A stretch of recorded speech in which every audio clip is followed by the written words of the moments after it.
Good afternoon, evening, morning, wherever it is where you're watching this, Ohio State fans. I'm Patrick Murphy here with Bucknuts and 247 Sports, and we're going to talk some Michigan State today. Obviously, the Buckeyes have a big top 10 game with the Spartans on Saturday afternoon. We're here with Stephen Brooks from Spartan Tailgate, our 247 affiliate.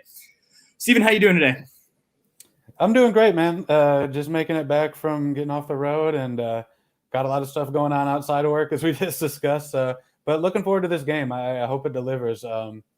Really curious to see how Michigan State stacks up, and we'll get into it, of course. But I'll just say right off the top, I'll be honest. I don't see this going well for Michigan State, but we'll see. We'll dive into that. It was interesting. I was just on a call with Kirk Herbstreit, and he was listing off the ways that Michigan State could win this game.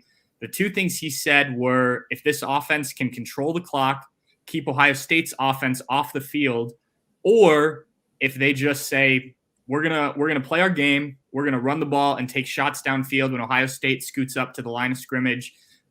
He thinks then you can kind of shoot out with Ohio State a little bit because he doesn't trust Michigan State's secondary. So I guess we'll just start there. How do you, if Michigan State does stay in the game, do you agree with Kirk Herbstreit? Do you think there's other ways that the Spartans can hang in? What's kind of your perception on this?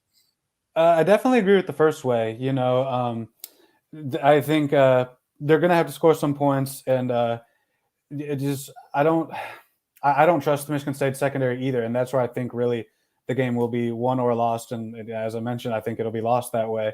I do like Michigan State's ability to put up points. I was doing another show earlier, and I said, I think Michigan State can get into the 30s, but I think Ohio State's going to walk in the door and put up 40 something. So can that be the case? I don't think. Maybe it'll turn into a shootout. I don't know if Michigan State really wants that because, again, even though they like their offense, I like their offense, but that means you're really getting torched on defense too. And as much as I like their offense, like I said, I think they can get to the 30s, but if Ohio State scores on, let's say 8 out of 12 possessions, I don't think Michigan State can match that. Maybe they can get 6, maybe they can get 5, so that's where it's really going to be tough. Controlling the clock for sure. If Kenneth Walker can get going early, that's obviously a great sign. And everything that they want, everything that they've been offensively really has been based around him. And even just the threat of him. You look at their passing game, and it's heavily, heavily reliant on play action. And of course, that's not as effective if it's not Walker back there, A, or B, if Walker's not having a sort of regular Kenneth Walker type of day. So a lot of what they do, of course, handing it off to him, and he's amazing more times than not. But a lot of their passing game, too, is built off of what he can do or the threat of what he can do. So that's going to be important. Like I said, just grinding the clock. Fewer possessions, the better. And then maybe, if you get lucky with the big break, like an interception or a special teams screw up, block field goal, punt return, something like that, that can swing it back for you and maybe be the difference, if you can shorten this game up and cut a couple possessions out of there where you don't have to try to match touchdowns. Well, and let's be honest, we've seen this Michigan State team on more than one occasion come to Columbus and get a surprise result. So it's not like it's out of the question entirely. Stephen, I want to go back to kind of the start of this year. Michigan State last year did not have a good season. Ohio State came in East Lansing and without a number of players rolled over the Spartans. It was not a good season. This year has been a complete turnaround. Second year under Mel Tucker. I know there have been a lot of transfers that have come in and started to make an impact, including Kenneth Walker. But what has been this turnaround that has this team top 7? I think some, including myself, would argue they deserve to be number 6. What has been the big turnaround from 2020 to 2021 for this group? Sure. It's two things. I've got this question a lot, so I've got the whole script ready for you. But it's two things. Starts with, you really have to go back and look at when Mel Tucker got hired. And I know that I know 2020 was tough on everybody outside of football, and everybody, and especially football programs. Everybody dealt with it and felt some problems there.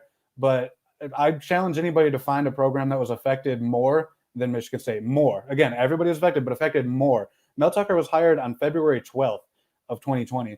So think about what was going on in the world in March 12th, 2020, and April 12th, 2020, so he basically had 1 month on the job. His staff wasn't even finished until the end of that February, so then you're talking about like 2 weeks, all with the whole staff in place in just getting to know players, learning names. So who the heck is this guy? Where is he from? What positions he play?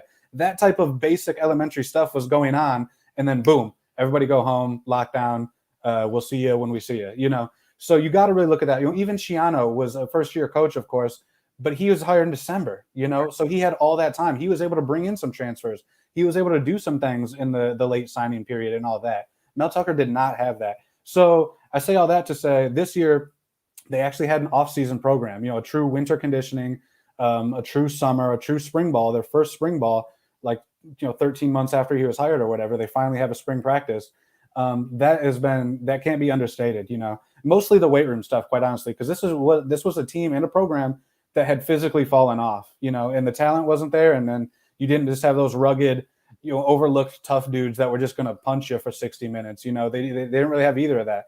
So the weight room and the refocusing there with a new strength coach, from the D'Antonio area and all these things, and just really getting to get in there and get after it, as well as nutrition. They hired a full-time nutritionist, and she has just been a home run hire. These kids love her. The staff loves her. They believe in everything she's doing. They think that she's really doing a major service for them there in the nutrition realm. But anyway, so the whole first part is just having an off season with these coaches and now knowing what they understand, getting those practice times, getting the weight room time, of course, summer, winter, spring, all that.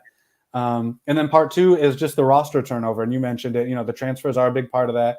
So you're talking about 15 new guys on scholarship, a couple, 4 or 5 other transfers who are not on scholarship, an 18, 19 man freshman class. Add it all up, you're talking about over 30 new players. Over a third of their roster is different from a year ago. And, it didn't take very long at all to see that this is a better roster, pound for pound, top to bottom. There is more talent on this team now. And their top 22, was much better. They still don't have depth really. And we're starting to see that with some injuries and the Purdue loss. And we're starting to see a little bit of cracks here in November, but their starting 22 was much, much better than where they were 2020 and even maybe in some regards 18 and 19 too. So they're just a better team. They upgraded. They cut out some dead weight, some guys who weren't bought in. A lot that was a lot to do with it. Mel Tucker was not going to bend his expectations and his plan for anybody. So if you weren't 1,000% on board, here's the door. I'll pack it up for you and we'll get you out of here. It was that kind of deal. So many guys left, but again, out of the guys that left, I mean, you're talking about maybe 5, probably more like 3 guys that you're like, that's actually kind of a bummer. I kind of liked him and he actually could have done something. Other than that, you're talking about a lot of guys who should have ended up at MAC schools out of high school, just recruiting misses, guys that were never going to play, older guys who had never cracked the field. And so then you brought in, a handful of starters that are transfers, some freshmen that are giving you a little bit. And all in all, it's just a more talented roster. And that's the other piece. The offseason, actually getting to go through that with this staff, and then the total roster flip and, talent infusion, quite honestly. All makes sense. I want to say thank you again for anyone tuning into this, whether you're watching live on YouTube, Facebook, Twitter, or if you're listening to the podcast after the fact. Please subscribe, whatever the thing is on whatever medium. That always helps us out, and we try and continue to bring these to all the Ohio State fans out there. Stephen, we talked about Walker. He's been impressive, no doubt about it. Over 1,400 yards, 17 touchdowns on the ground. But he has had a couple games where he hasn't gotten going as much. What have teams done when they have been able to slow him down a little bit to kind of limit what some would argue is the Heisman Trophy favorite? Yeah, it really comes down to the teams that have been able to do that. Indiana did it. Honestly, Maryland did it for a good chunk of the game. His numbers finished. He finished with 147, 2 touchdowns, but there was basically 3 runs that built that. He probably had about 80, 90 yards on 3 runs, and the rest of it was just nickel and diamond. So Nebraska did that. Indiana did that. Like I said, it's the best way to do it is to just blow up Michigan State's offensive line. With the old Wile E. Coyote dynamite thing, just boom and just wreck the whole thing. Because look, Michigan State doesn't have a great offensive line as it is. Even when they're playing, they're a middle of the pack O-line at their best. And right now they're even less than that. They're down their left tackle, transfer Jarrett Horst. He's not with them right now. So they're not even at full strength. And even at full strength, like I said, they're average at best. So a lot of what Kenneth Walker has done this year, quite honestly, is on his own shoulders. It's a lot of him making things happen, making people miss in the backfield, making people miss at the second level, and then boom, he's off to the races. It's just incredible individual efforts. Of course, it's not all him, but it's a lot of Kenneth Walker. So I say that he gets creases and he gets little holes here and there, and they make it happen because he's special. an average running back with this line. So Kenneth Walker has 1,400 yards. Like you said, an average running back would be, probably under 800, I would say. Like, that's just to give folks an idea of how special Kenneth Walker is individually and how much he's just made happen himself. So anyway, I say all that to say, like, if you can just completely blow up the line, give him no creases, give him no cutback lanes. A lot of teams have success when they can really seal the edge, because he does try to bounce a lot of things, and that's where a lot of his big plays have come from. It's just a simple inside zone. He sees a crease, out of his peripheral vision, and then he's cutting it way out, and he's got one DB to beat, and he's beating him more times than not, as we've learned. So that's really the thing. You just got to completely tear up the offensive line, which really isn't that hard. It might sound scary or difficult. It's really not that hard. And then you kind of got to seal the edges as well, though, because like I said, he's always looking to cut back. But if you can just take a sledgehammer to that offensive line, which I think Ohio State can do, and I think a lot of teams can do, it makes him do that Superman stuff every play, where he's doing it most plays already, but he has to do it every play when they just can't get it blocked up front. And I think that's the way you got to do it. Certainly will be interesting. Ohio State's been good against the run this year, but when guys, whether it be running backs or receivers, have gotten to that second level, tackling has not always been their thing. So that'll certainly be something to watch.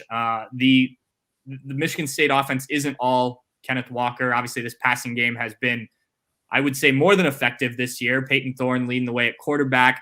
Take us through the passing game, some of the weapons Buckeye fans should be aware of, and kind of how that is played off of Kenneth Walker having such a great year. Sure. Yeah. Like I said at the top, a lot of their passing success is built off of play action, and the threat of Kenneth Walker back there. But beyond that, yeah, Peyton Thorne has grown, I think, quite a bit. Hasn't always been consistently linear, but he's a much better player now than game one, of course. Still a young quarterback as a redshirt sophomore. The thing to know about him is just very smart. Grandpa was a coach. His dad is a coach at Division III North Central College in Illinois, is reigning national champs in D3. I believe they're undefeated this year, an offensive-minded coach. And you can absolutely tell, he's a coach's kid. Just very, very smart, processes things very fast. And where you see that showing up is he will very, very rarely make the bad play.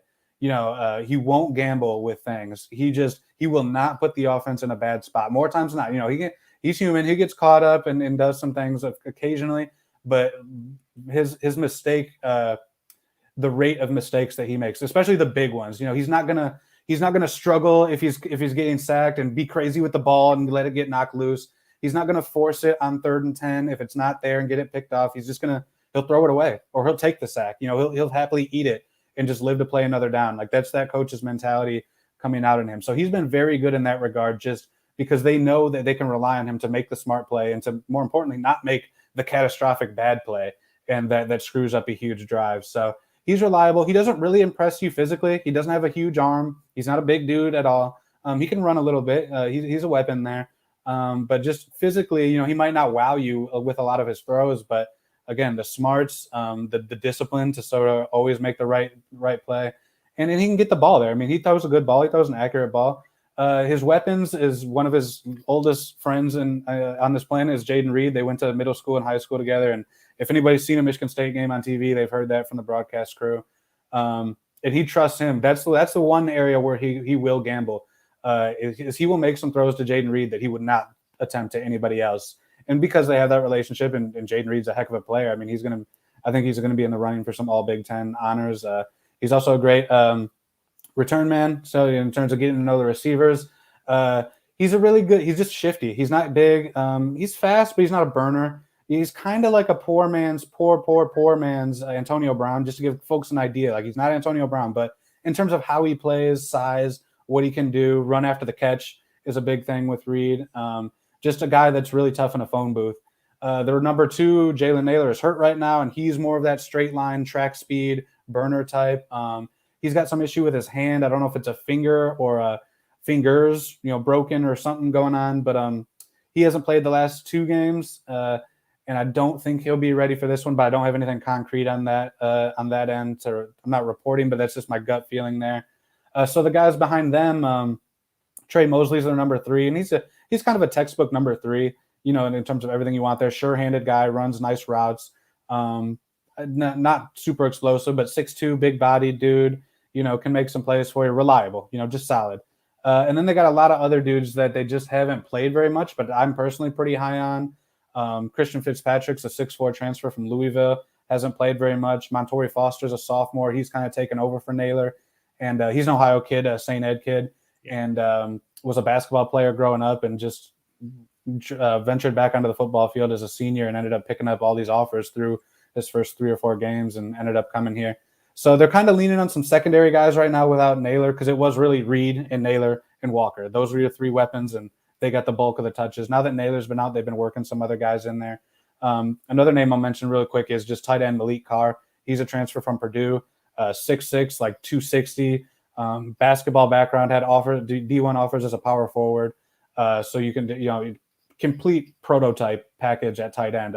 Redshirt sophomore, never played tight end. He was a receiver at Purdue, a receiver in high school. So he's learning that position, but he's been coming on these last few weeks. We're starting to see more and more and more of him. Had a really big catch in the Maryland game, as well as the Purdue game. So he's a guy that I think could maybe sneak up and make a big play in a game like this.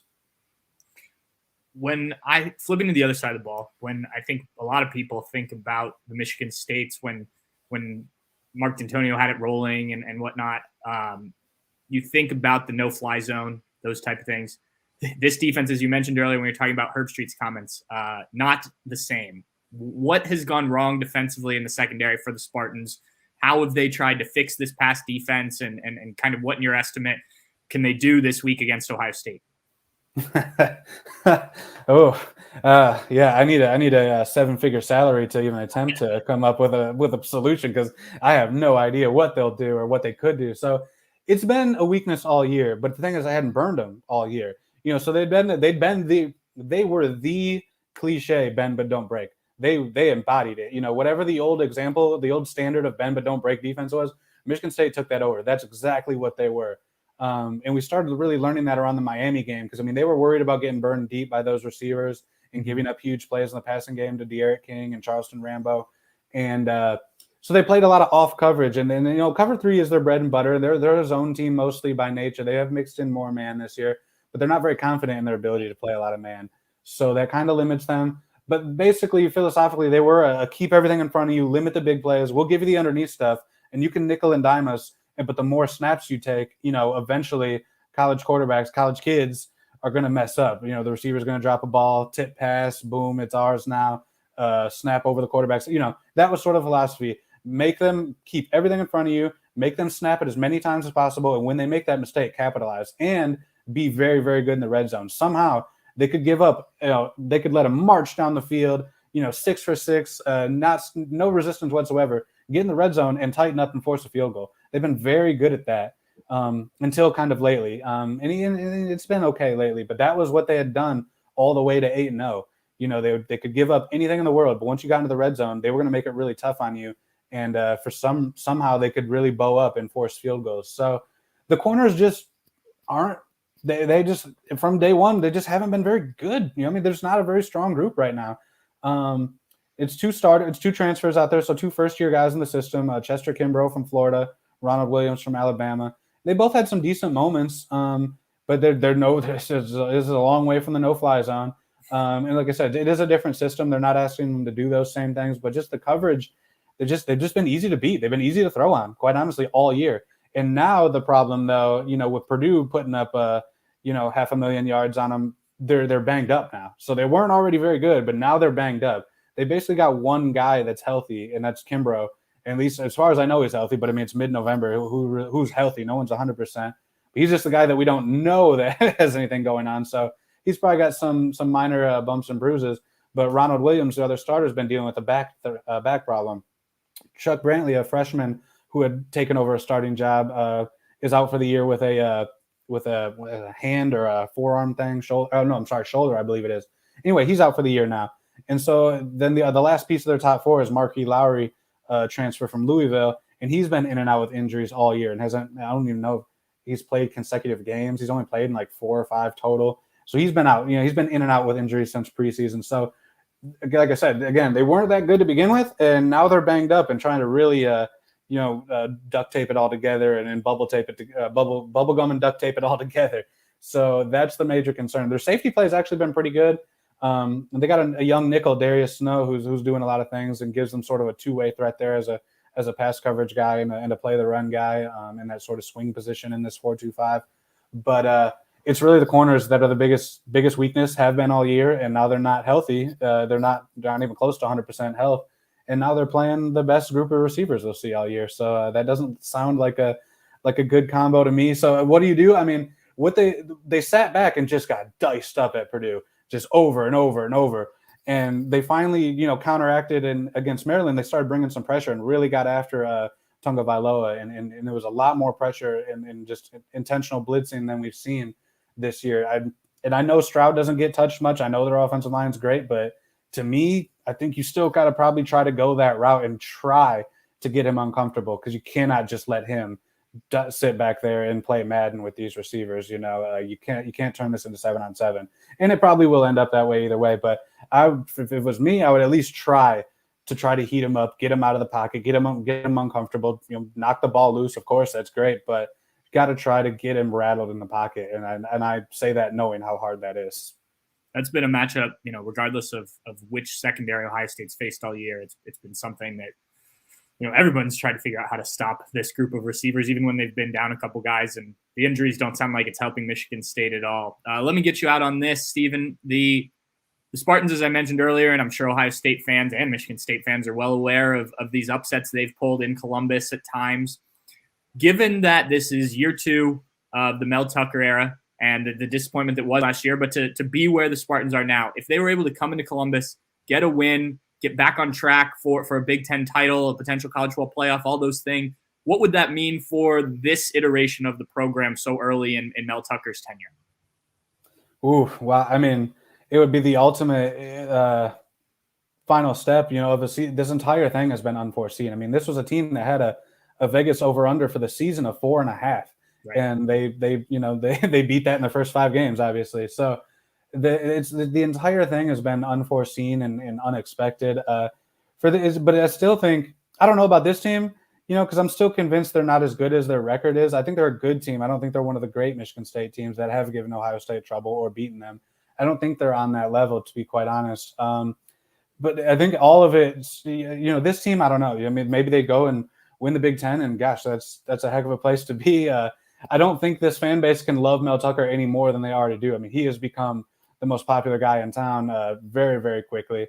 Could be the most well-paid guy in town here soon. Also that, yeah. And folks, no one cares. No one bats an eye at that number or anything, because they love this dude already. He's won them over in a big way. Beating Michigan twice helps with that.